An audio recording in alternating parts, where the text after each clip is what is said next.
Every compass on Earth depends on an invisible planetary shield generated far beneath our feet.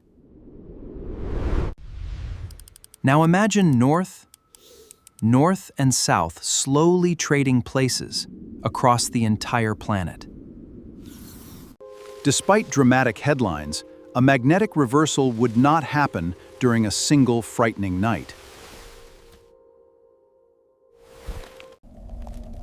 Ancient rocks preserve the direction of vanished magnetic fields, like pages in a planetary archive.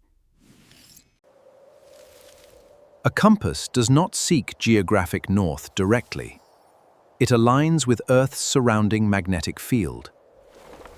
That field begins thousands of kilometers below the surface, inside the planet's moving liquid core. Flowing conductive metal, planetary rotation, and heat together operate a vast natural dynamo.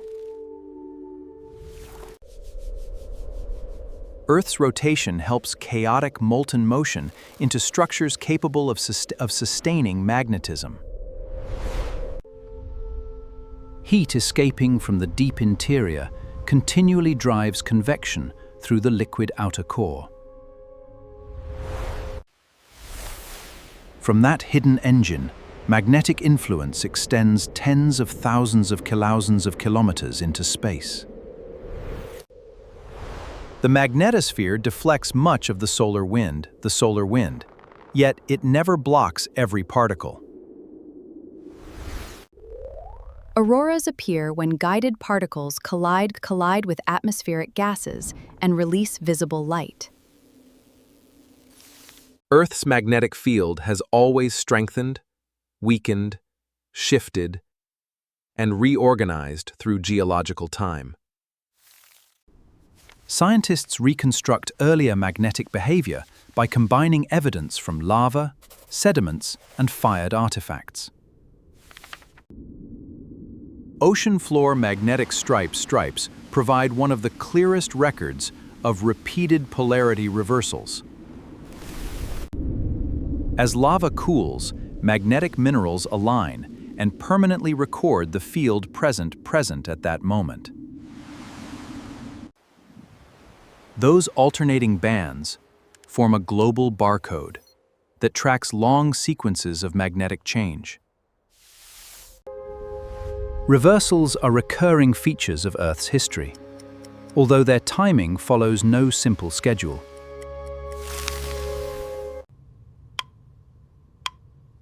There is no reliable countdown predicting when the next full reversal will begin. Sometimes the field wanders dramatically and recovers without completing a lasting polarity exchange. One famous excursion occurred roughly 41,000 years ago and left widespread geological evidence. Tiny magnetic particles in sediments can preserve field direction as layers accumulate over time. Certain iron-rich minerals behave like microscopic compasses while rocks cool or sediments settle. Modern observations show magnetic poles moving because the underlying core flow continually evolves.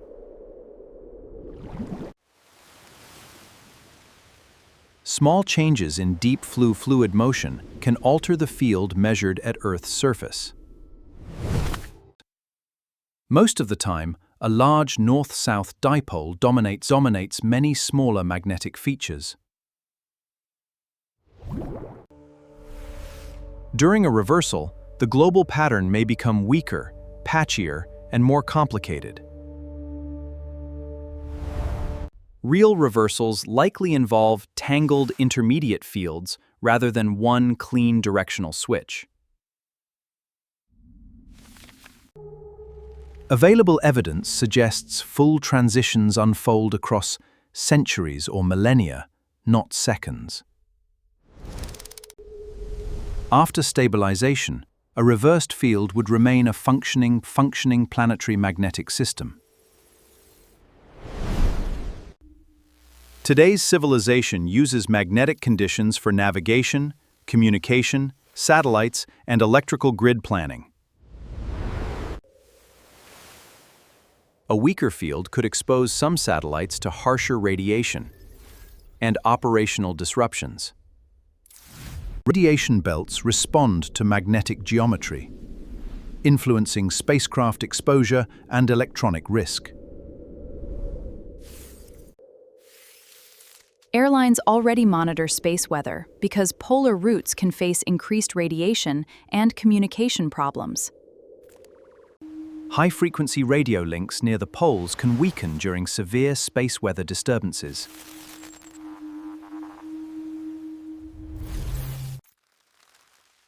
Satellite navigation depends on precise timing that disturbed upper atmosphere conditions can degrade. Long electrical networks can collect unwanted currents when magnetic conditions change rapidly. Those induced currents may overheat transformers, distort voltage, and complicate grid control. A pole reversal and a solar storm are different processes, despite frequent online confusion.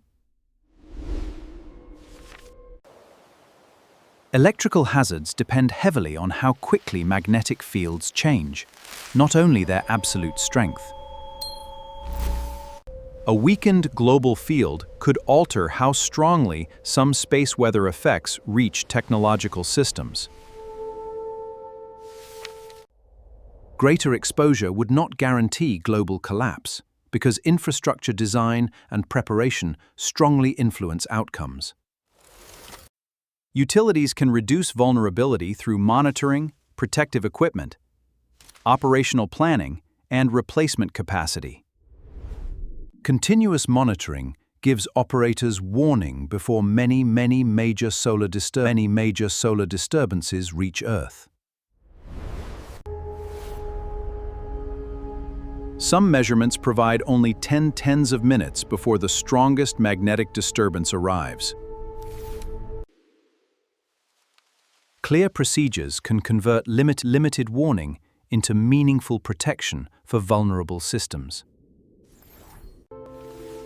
Even during a weaker magnetic interval, Earth's atmosphere would remain a major radiation barrier.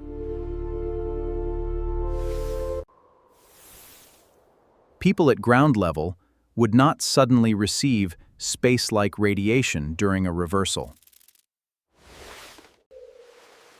Life has endured numerous magnetic reversals without a consistent pattern of global biological catastrophe. Many animals detect magnetic information for orientation, migration, or long-distance navigation. Magnetic disruption could challenge some species, yet many combine several navigation systems. Scientists have not found evidence that reversals trigger worldwide animal disorientation or sudden extinction. Instant flip narratives compress a complex geological process into a dramatic but misleading story. Our species experienced major magnetic instability long before modern technology existed. Modern vulnerability comes less from human biology and more from interconnected technological dependence. Failures can spread across connected systems when electricity, timing, and communication services depend on one another. Redundancy prevents a single disruption from becoming a much larger societal emergency. Reasonable emergency planning helps far more than treating magnetic reversal as an approaching doomsday. Claims that Earth is overdue assume a regular schedule that geological records do not support. Some polarity intervals lasted briefly, while others continued for tens of millions of years. A long, stable polarity does not mean the underlying dynamo has stopped evolving. Dynamo has stopped evolving. One notable weak region already affects spacecraft operations over the South Atlantic.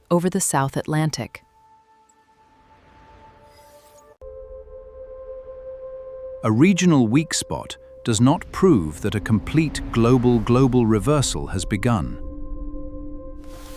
Scientists track magnetic intensity and direction through observatories, surveys, and dedicated space missions. Global models translate thousands of measurements into updated maps used by navigation systems. Some airports renumber runways when magnetic headings drift far enough from existing labels. Most modern navigation systems can incorporate revised magnetic models without replacing their entire hardware. During a prolonged transition, charts and reference models would require more frequent updates. A complex transitional field could make compass-based navigation less predictable across different regions.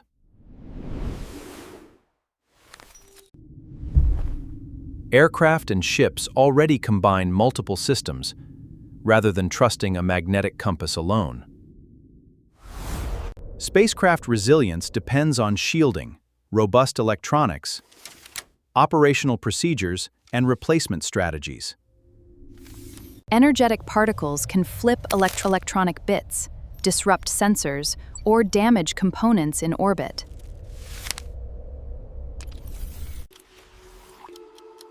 Precise satellite timing quietly coordinates many services that appear unrelated at street level. Urban systems rely on invisible synchronization, making space weather resilience an infrastructure issue.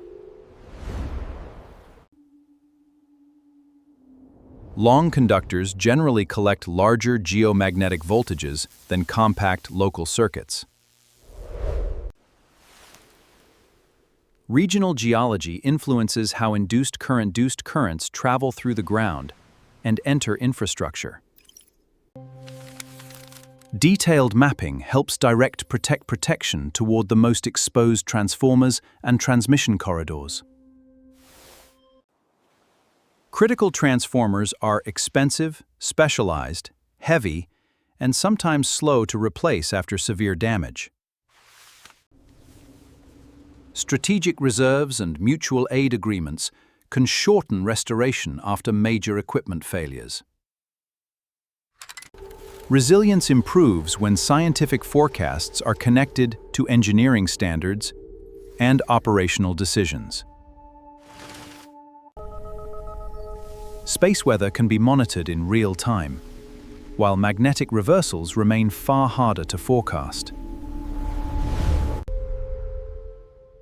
Modeling the geodynamo requires approximations, because Earth's core cannot be observed directly.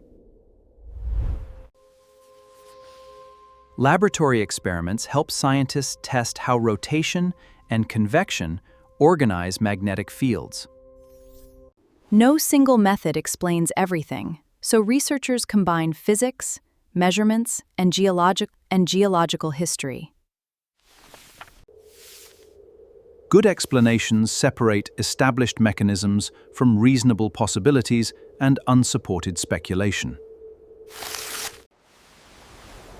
Whether or not a full reversal approaches, magnetic conditions will continue evolving.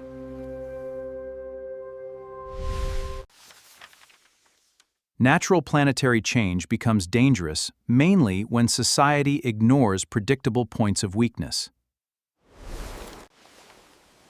Preparedness turns knowledge about magnetic hazards into practical protection for essential services. Accurate warnings work best when they describe specific risks without exaggerating uncertain outcomes. Viral claims often remove timescale, probability, and context from genuine scientific observations. Understanding the story requires 4 connected ideas rather than one frightening headline. First, moving conductive metal inside Earth creates and continually reshapes the magnetic field. Second, polarity changes unfold gradually and may pass through complicated intermediate configurations. Third, weaker shielding could increase certain technological risks, especially during severe solar activity. Fourth, engineering and planning can reduce disruption long before any reversal becomes complete. This slow polarity transition would never behave like a switch suddenly turning civilizations off. A better analogy is a long transition, requiring updates, adaptation, and stronger infrastructure. Traditional magnetic navigation could become more complicated before a stable opposite polarity emerges. Many navigation changes could be handled through revised models, procedures, and software updates. Physical infrastructure requires longer investment cycles, making early resilience planning especially valuable. The strongest protection is built before extreme conditions expose neglected weaknesses. Better measurements and models can narrow uncertainty while improving practical risk estimates.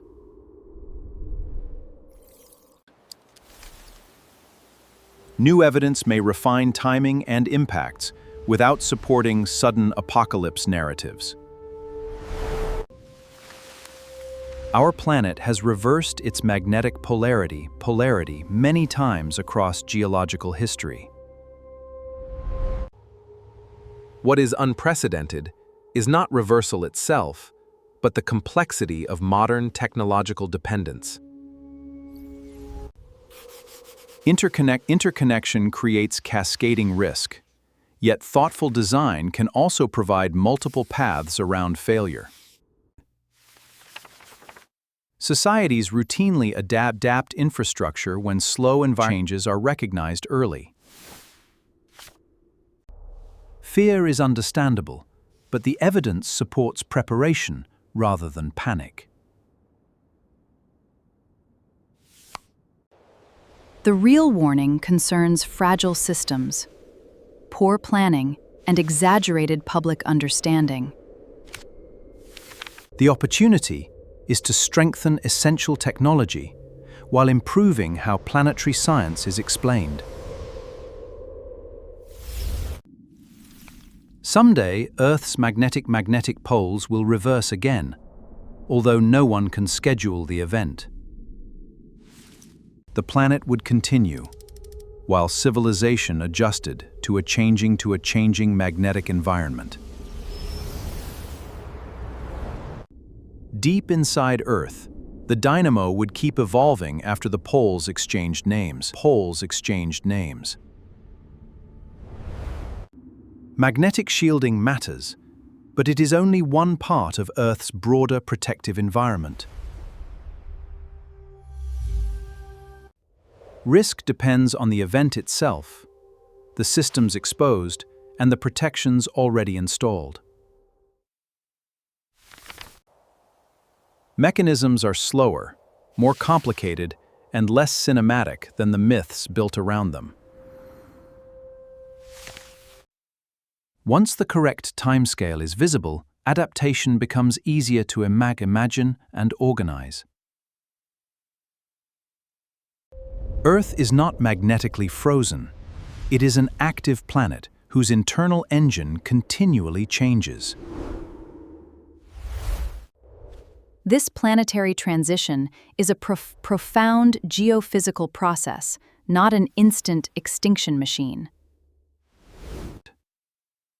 Understanding the timescale transforms a frightening myth into a manageable scientific challenge. The dinosaurs did not vanish in one explosion. Their extinction began with 24 hours that permanently rewired the planet. Before impact, life occupied nearly every habitat. None of it could sense the mountain already approaching from space. The object was probably a carbon-rich asteroid, roughly 10 to 15 kilometers wide and moving at extraordinary speed. Its size was terrifying. But size was only half the weapon. The other half was velocity. It crossed roughly 20 kilometers every second. At that speed, an ocean becomes almost irrelevant. Its destination was a shallow tropical sea near Yucatan, a target that amplified the catastrophe. Below the sea lay carbonate and sulfur-bearing rocks, materials capable of turning impact energy into climate-changing dust and gases. Shocked crystals, glass droplets, crater rocks, and global sediments preserve the event, like damaged frames from a lost film. There was no warning system, no evacuation, and nowhere on Earth prepared for what was seconds away. The atmosphere barely slowed it. Air compressed ahead of the asteroid into a descending wall of incandescent plasma. Near Yucatan, the horizon brightened beyond sunrise. Animals had seconds between noticing the light and being overtaken by it. From the upper atmosphere to the surface took less time than a breath. Then the Cretaceous world changed forever. Contact released energy near 10 to the 23rd joules, far beyond every weapon humans have detonated. The asteroid did not remain intact. It and the seafloor were crushed, melted, and vaporized almost instantly. Crater geometry suggests a steep, oblique strike, an angle efficient at launching vaporized target rock into the atmosphere. Ordinary minerals became extraordinary evidence. Quartz deformed, sediment became glass, and ancient seabed entered the sky. Within the nearest region, survival was effectively impossible. Heat, pressure, debris, and wind arrived together. The explosion remained regional for only moments. Its fastest material was already climbing high enough to become a global disaster. The impact excavated a temporary cavity far deeper than the crater that would remain. Earth's crust opened like a wound. Before the crater finished forming, seismic energy was already racing through the body of the planet.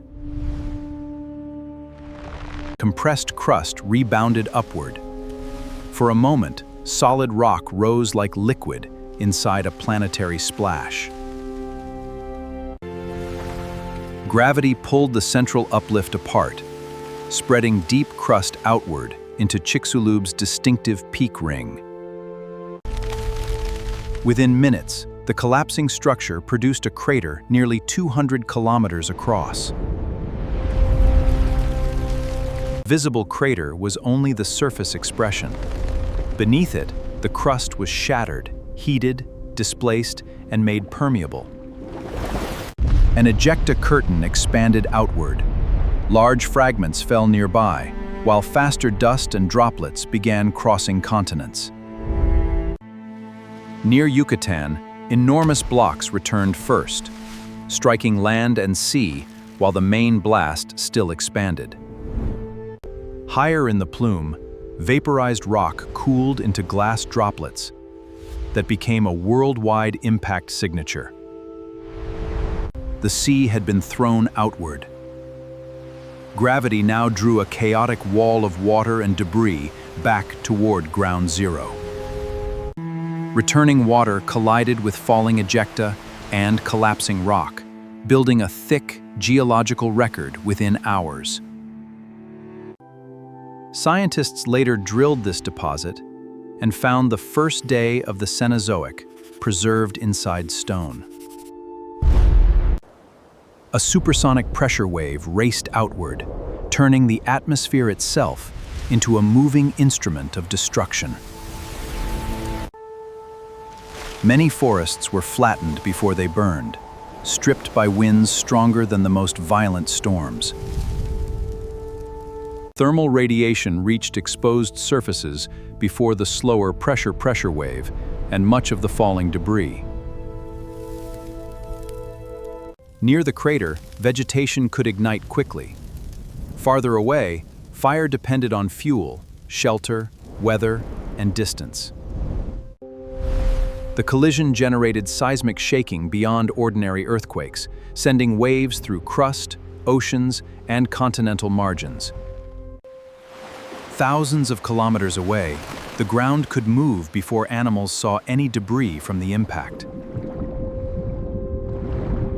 Shaking destabilized underwater slopes, triggering landslides that buried seafloor ecosystems beneath moving clouds of sediment. Even enclosed lakes and inland seas could oscillate violently as seismic energy crossed entire continental plates. Along some coasts, water withdrew first. What looked like escape was actually the warning of a much larger wave. The first regional waves carried trees, sediment, rock, and marine debris far beyond the former shoreline. The impact displaced an ocean. Its energy divided among coastlines, deep basins, narrow passages, and continental shelves. Models estimate vastly more tsunami energy than any historically recorded event, an ocean-scale disturbance without human comparison. In deep water, the tsunami might not resemble a towering wall. Its danger was hidden in speed and moving mass.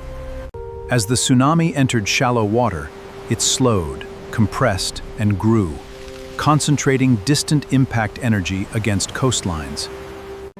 Many coasts were struck repeatedly. Waves arrived, withdrew, and returned, rebuilding the shoreline after every surge. Powerful currents disturbed seafloor sediment, leaving geological traces even far from the crater. Impact-driven surges could travel inland and upstream, mixing marine debris with freshwater landscapes within minutes.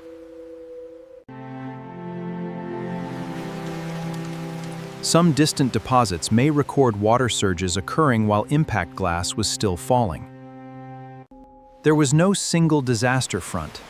Blast, earthquake, ejecta, and tsunami arrived in different orders.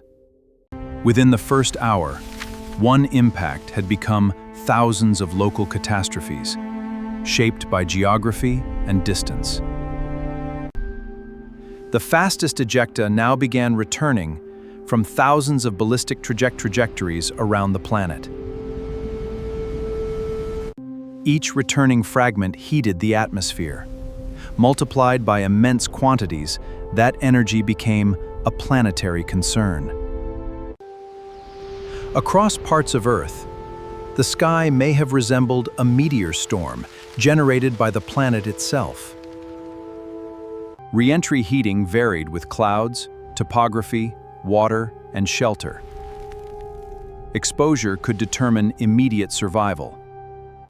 Scientists debate how globally the heat ignited forests. Evidence supports widespread burning, not necessarily one simultaneous fire. Where forests burned, fire added soot to air, already overloaded with pulverized rock and impact gases. Shelter suddenly mattered more than strength.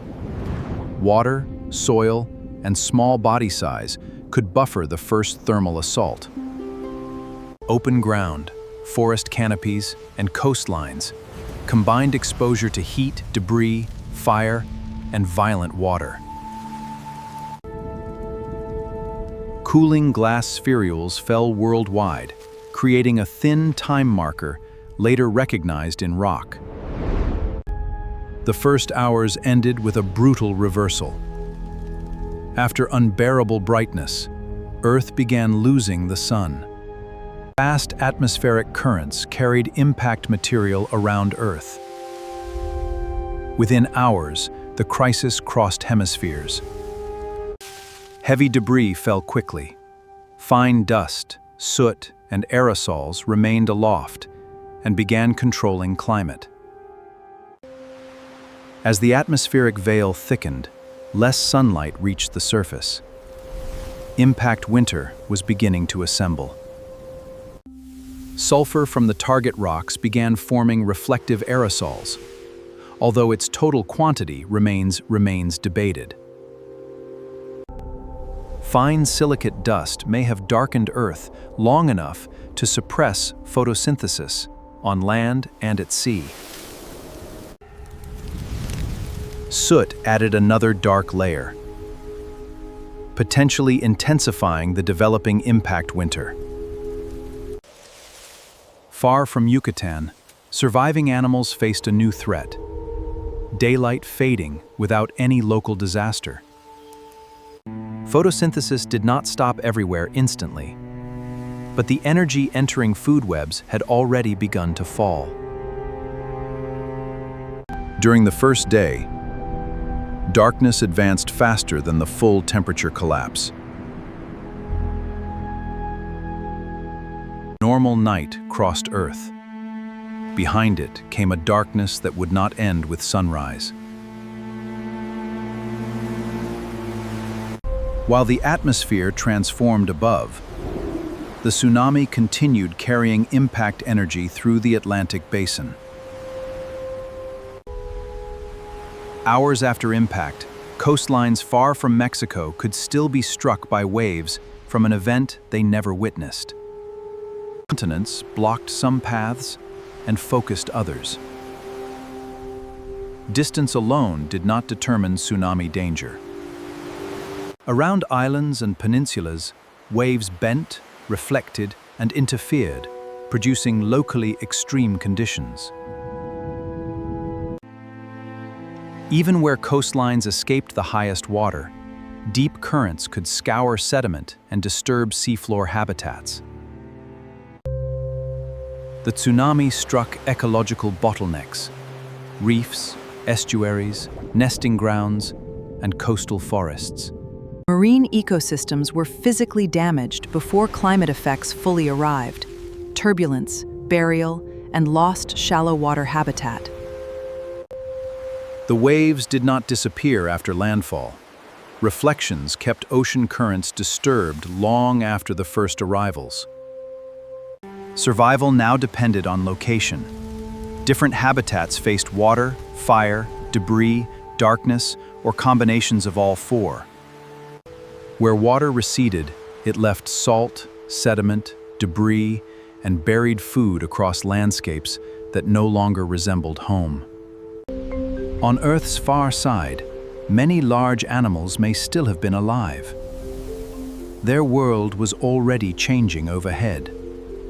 The first clues could be subtle: haze, falling grit, weakened light, unusual behavior, and spreading silence.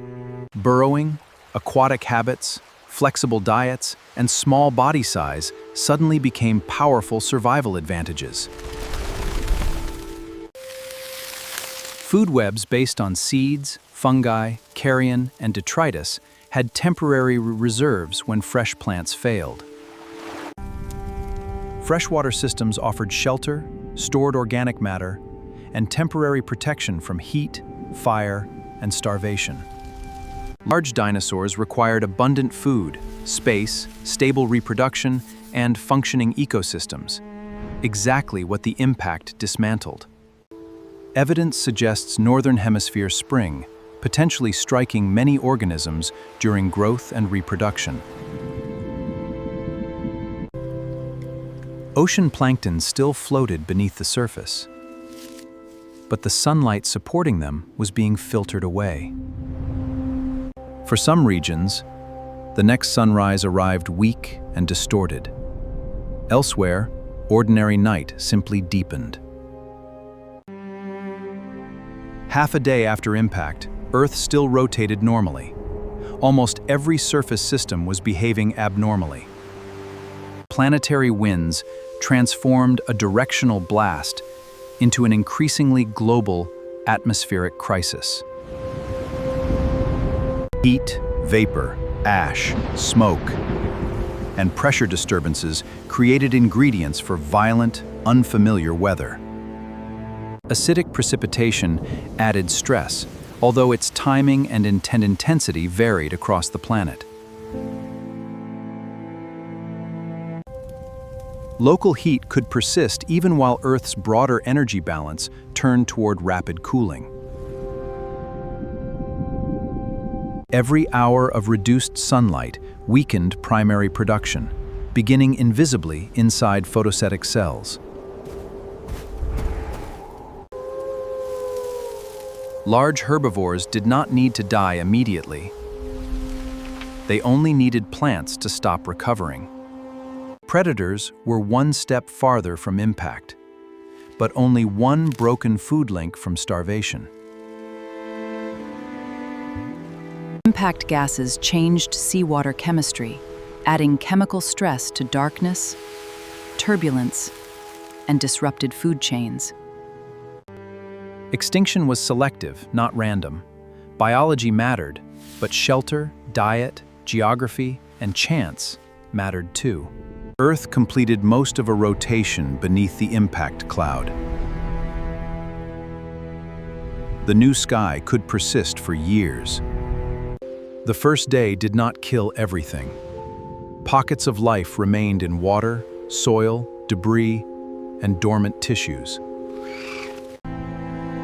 Some dinosaurs probably survived the first day. Immediate survival was not long-term escape.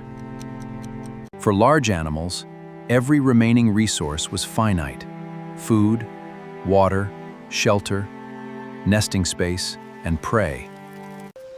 Smaller survivors needed less food, hid more effectively, and used resources large specialists ignored. Seeds, spores, roots, and underground tissues could wait, while exposed forests could not. Deepwater organisms escaped fire and blast, but many still depended on food produced near the sunlit surface. As primary producers declined, extinction pressure climbed from microscopic cells toward the largest marine predators. Flexible ecosystems could bend. Specialized ecosystems broke when one essential relationship disappeared. By the 18th hour, spectacular violence was easing in many places. The quieter catastrophe was taking control. The disaster was changing from impact fight physics measured in seconds to ecological collapse measured in years. At ground zero, Chicxulub remained a furnace of fractured rock, hot water, debris, and unstable walls. Layer by layer, the crater recorded its first day. Melt below, chaotic debris above, then resurge sediment. Charcoal in the crater shows burning occurred quickly enough for fire debris to arrive during early sedimentation. The crater contains little sulfur-rich target rock, suggesting much of it escaped into the atmosphere. Worldwide, the same moment became a thin boundary containing impact glass, shocked minerals, soot, and extraterrestrial metal. After 24 hours, Earth still existed. Many organisms still breathed, but the old planet was already gone. The asteroid did not need to kill every dinosaur that day. It only needed to destroy their life support systems. The decisive extinction unfolded later as darkness, cooling, chemical disruption, and starvation persisted. One world dominated by non-avian dinosaurs was closing. Another was beginning among unlikely survivors. The first 24 hours did not complete the extinction. They created a world the dinosaurs could not rebuild. The asteroid's first day was only the beginning. The extinction accelerated when sunlight itself began disappearing from Earth. Rock dust, soot, and sulfur aerosols entered the atmosphere together, but each would block sunlight in a different way. Fine dust scattered light, soot absorbed it, and aerosols reflected it.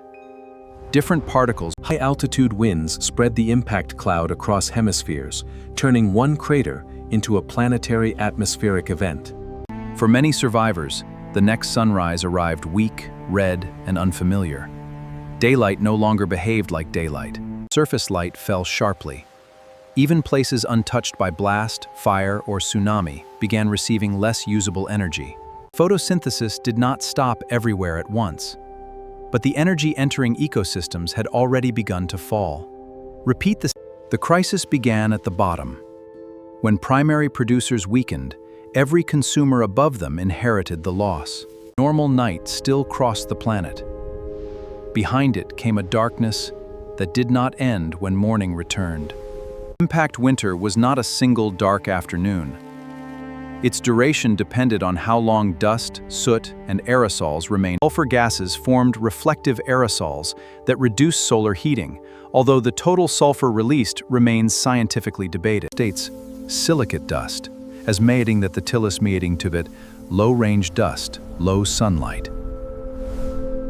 Soot absorbed light instead of reflecting it, potentially adding another layer of darkness to the developing winter. Three mechanisms, scattering, absorption, and reflection, work together to cut the energy reaching Earth's surface. Scientists agree the impact caused severe dimming. The exact balance of dust, soot, and sulfur remains an active research. From orbit, Earth still received sunlight. The problem was how little of that light could penetrate to the living surface. Darkness was global, but not perfectly uniform. Latitude, clouds, and particle density shaped how much light survived. Light disappeared faster than heat. The sky darkened within hours, while the full cooling unfolded more slowly. Once incoming energy collapsed, global temperatures began falling. Land cooled rapidly, the oceans responded more slowly. This was impact winter. Darkness above, cooling below, and a shrinking energy supply connecting every ecosystem. Even the tropics lost warmth. Ecosystems adapted to stable heat, suddenly faced cold, dark. Seasonal rhythms were disrupted. Growth, migration, and reproduction no longer matched the conditions organisms had evolved to expect. In some regions, freezing conditions may have reached ecosystems with little protection from sudden cold. Climate models produce different numbers, but they consistently point toward abrupt, biologically dangerous cooling. Oceans stored heat longer than land, delaying the cold, but not shielding marine food webs from darkness. Land and ocean cooled at different speeds, but both suffered from the same collapse in solar energy. Cooling and dimming disrupted the water cycle, changing rainfall patterns already destabilized by impact debris and atmospheric chemistry. The atmosphere did not simply become colder. Its circulation changed, redistributing clouds, wind, and precipitation. How long the darkest phase lasted remains uncertain, because different particles settled, reacted, and circulated at different rates. Darkness reduced food production. Cold increased biological stress. Together, they made recovery far more difficult. Plants survived the blast in many places, but surviving was different from growing under a darkened sky. With less light, leaves produced less energy. Entire plants began running on stored reserves instead of new growth. Roots, seeds, and underground tissues offered temporary protection, allowing some plant lineages to wait for better conditions. Forest decline removed more than leaves. It dismantled shade, nesting sites, moisture, and protection from predators. Burned landscapes faced a second crisis. Darkness and cold prevented rapid regrowth after the flames had passed. Ash and dust could reduce the little light that remained, adding physical damage to atmospheric darkness. Dead vegetation briefly fed decomposers, but recycled material could not replace a functioning photosynthetic system. Even where vegetation remained, it could be sparse, damaged, or nutritionally poor for large herbivores. Extinction pressure grew because plants could not recover quickly enough to support the animals depending on them. On land, the collapse moved upward. First plants, then herbivores, then the predators that depended on them. The ocean's most productive layer depended on sunlight. As that layer dimmed, the marine crisis began at microscopic. Plankton could survive brief darkness, but prolonged low light reduced growth and reproduction across enormous ocean areas. Marine productivity fell unevenly, but the global direction was clear. Less light meant less new biological energy. Some plankton faced a double burden: low light above and disrupted seawater chemistry around them.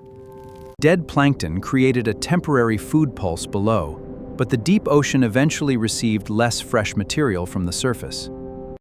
Ammonites survived earlier crises, but this collapse removed the productive marine system supporting their entire life cycle. Top marine predators were buffered from the impact only briefly. Their survival still depended on prey below them. The deep ocean avoided the worst surface heat and fire, but not the slow loss of food produced above. Coastal ecosystems faced both physical destruction and the global decline in sunlight-driven productivity. The marine extinction was also bottom-up. Microscopic producers failed first, then larger animals followed. Many non-avian dinosaurs probably survived the first day. The longer crisis was finding enough energy to remain alive. Large bodies required large, reliable food supplies. Impact winter made that ecological requirement increasingly impossible. Migration could escape a local fire or drought. It could not easily escape a planet-wide collapse in productivity. Water remained available in many places, but ash, sediment, and habitat damage made dependable resources harder to find. Extinction is not only about adults dying. It can begin when populations stop replacing themselves. Young animals face the same darkness and cold, with smaller reserves and complete dependence on damaged ecosystems. Body size shaped risk. Large animals needed more energy. Small animals could survive on less and hide more effectively. For large dinosaurs, the problem was not one missed meal. It was sustained scarcity across weeks and months. Starvation propagated through the ecosystem, turning plant failure into animal decline and then predator collapse. Non-avian dinosaurs were not defeated by one weapon. They faced a system-wide failure they could not outlast. Predators experienced the crisis one step later, but prey loss ultimately reached them with equal force. Carrion created a short-lived resource pulse, but dead animals could not sustain predators indefinitely. In the Nentry demand and milsing donations and subsistence to the Cotramitsa system. Syncopations, the same ecological logic operated at sea. Top predators could not survive after their prey base disappeared. Specialists were vulnerable when one essential resource vanished. Generalists could sometimes redirect their diets. Ecological redundancy mattered. A web with alternatives could bend where a narrow chain simply broke. Post-impact abundance could be deceptive. A burst of carrion was followed by a much longer period of scarcity. The longer darkness persisted, the more survival depended on reserves, low energy needs, and adaptable behavior. Small size did not guarantee survival, but it reduced several risks at once: food demand, exposure, and recovery time. Extinction was selective, not random. Biology, geography, and chance combined to decide which lineages crossed the boundary. Burrows reduced exposure to heat, cold, fire, and falling debris. 4 immediate and 1 small refuge. Freshwater systems offered shelter and stored organic matter, buffering some survivors from immediate food collapse. Water and sediment softened temperature extremes and protected organisms from some of the surface chaos. Detritus-based food webs could continue using dead organic matter after fresh plant growth collapsed. Fungi helped recycle dead material, supporting small food webs where living plants had become scarce. Seeds could wait. Dormancy allowed some plants to survive conditions that active growth could not tolerate. Insects linked seeds, fungi, and detritus to small survivors, keeping some food pathways active.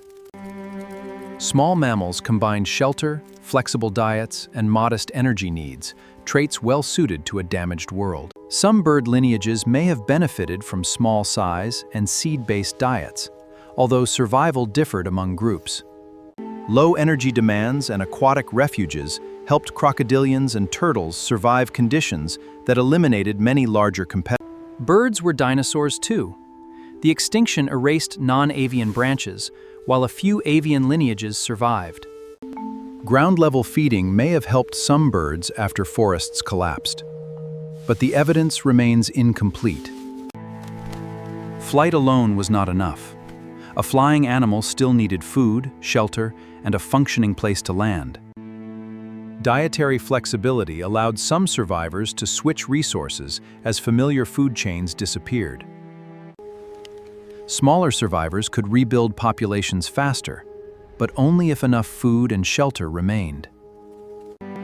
Mammals survived not because they were superior, but because many were small, flexible, and sheltered. Nocturnal habits may have made darkness less immediately disruptive for some mammals. Energy-saving states may have helped some small animals, although direct evidence for specific behaviors is limited.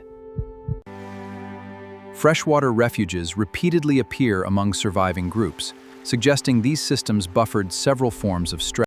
No single trait guaranteed survival. Outcomes emerged from combinations of biology, geography, timing, and the extinction is preserved worldwide as a thin boundary separating the Cretaceous from the world that followed. Soot and impact dust in boundary sediments record the atmospheric material that spread around the planet. Iridium and impact glass identify the event's extraterrestrial source and its global reach. Climate proxies preserve abrupt environmental change, supporting a world that became darker, colder, and less productive. Fossils show abrupt biological turnover. Many dominant groups disappear, while a smaller set of survivors remains. The post-impact fern spike records pioneer plants colonizing landscapes where mature forests had vanished. Some records suggest increased fungal activity after the impact, but the pattern is not equally clear everywhere. Marine microfossils record a sharp crash in plankton diversity, and productivity at the boundary.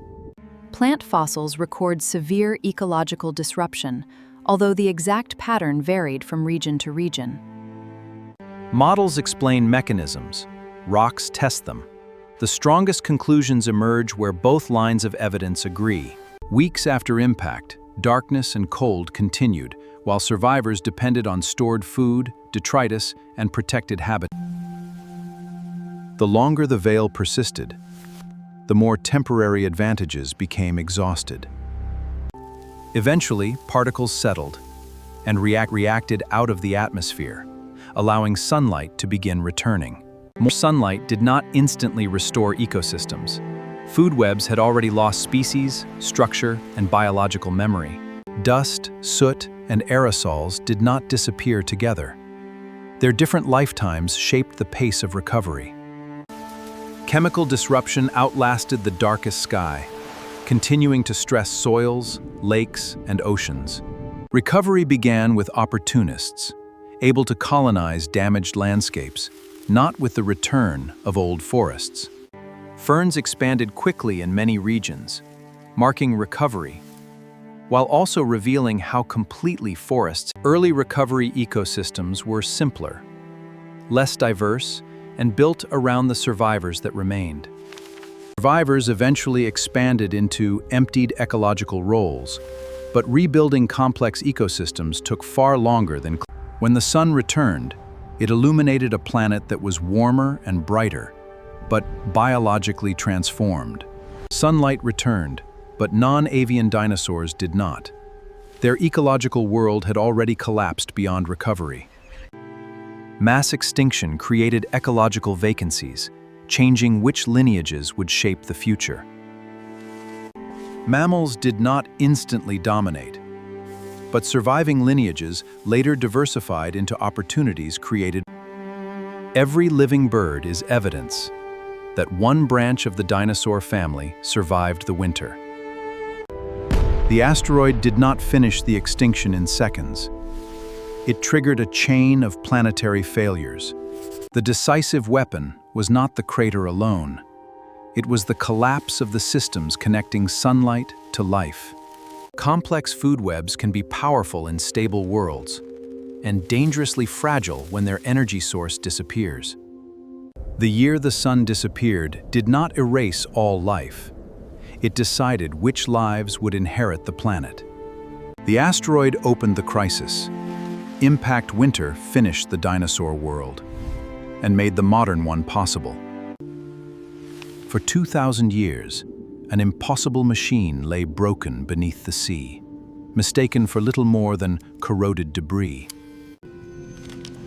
Nothing about the object looked like a computer. It looked like a stone fused with green-black bronze. The object came from a Roman-era shipwreck, loaded with art, luxury goods, and scientific knowledge from the Greek world. Greek sponge divers found the wreck by accident around 1900, beginning the first major underwater archaeological recovery. The divers raised statues, pottery, coins, and one fragile mass whose real importance, documentary, remained hidden. Among spectacular sculptures, the small bronze fragments attracted little attention at first. Then a crack revealed something no natural rock should contain: a precisely toothed wheel. The lump was not decoration. It was the remains of an intricate mechanical calculator. A single turn could transmit motion through a network of gears and transform time into positions on the sky. This machine could model astronomical cycles, track calendars, and predict eclipses more than 2,000 years ago. Only about 1/3 of the original mechanism survives, divided today into 82 fragments. The largest fragment preserves the machine's structural core and the most recognizable surviving gear. Understanding it took generations, because corrosion hid the mechanism's internal structure and most of its inscriptions. Early scholars first called it an astrolabe, a navigation instrument, or a mechanical calendar. Later researchers realized the fragments contained a clock-like gear system far more complex than expected. X-rays made the invisible machinery visible, allowing researchers to count teeth and trace gear trains. Modern computed tomography later uncovered thousands of characters that had remained unread for nearly 2 millennia. The inscriptions were not decoration. They described displays, cycles, and instructions for operating the machine. The original device was housed in a wooden case, with dials and instructions on both sides. Its power source was simple: a human hand turning a crank. The computation happened mechanically. The gears were bronze, thin, and hand-cut, with triangular teeth rather than modern clock profiles. Every wheel required careful layout, cutting, filing, and fitting, with the tools available in the Hellenistic world. The challenge was not merely making gears. It was fitting many calculations into a compact, layered machine. The surviving fragments suggest a device only about the size of a small box, yet packed with linked cycles. Nested shafts could carry different motions to several pointers sharing the same central display. The front display combined a calendar ring with the zodiac, turning dates into celestial positions. Set the date. Turn the crank, and the entire mechanical sky advances together.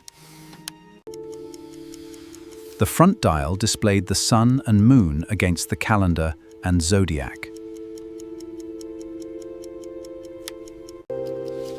A small rotating sphere could show the moon's changing phase as its position shifted relative to the sun. The phase display was a mechanical calculation of the changing angle between the sun and moon. But the moon does not move across the sky at one perfectly constant speed.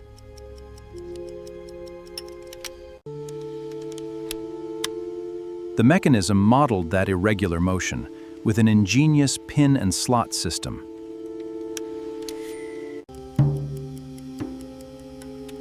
As the pin moved through the slot, the moon pointer alternately accelerated and decelerated. This translated an ancient theory of the moon's unequal motion into physical bronze.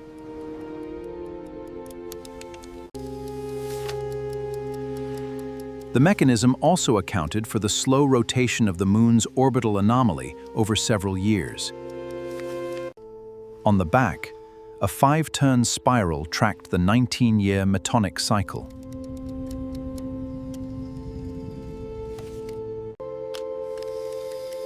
After 19 solar years, the phases of the moon returned to nearly the same calendar dates.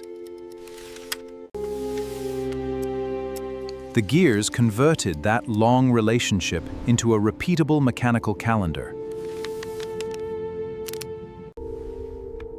Additional cycles refined the calendar, correcting the small mismatch that accumulates over decades. The back of the mechanism carried 2 major spirals, one for the calendar and one for eclipses. The lower spiral tracked the Saros, a cycle that brings similar eclipses back after 223 lunar months. When the pointer reached an inscribed cell, the machine indicated that an eclipse was expected. The inscriptions distinguished solar from lunar eclipses and encoded details about their expected appearance.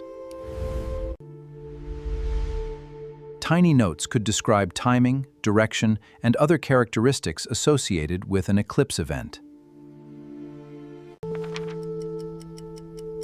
A Saros repeats eclipse geometry, but Earth's rotation shifts where the event is visible. A longer exoligmos cycle helped correct the time of day shift across 3 Saros periods. One hand-powered input coordinated calendars, lunar motion, and eclipse cycles across the entire machine. The mechanism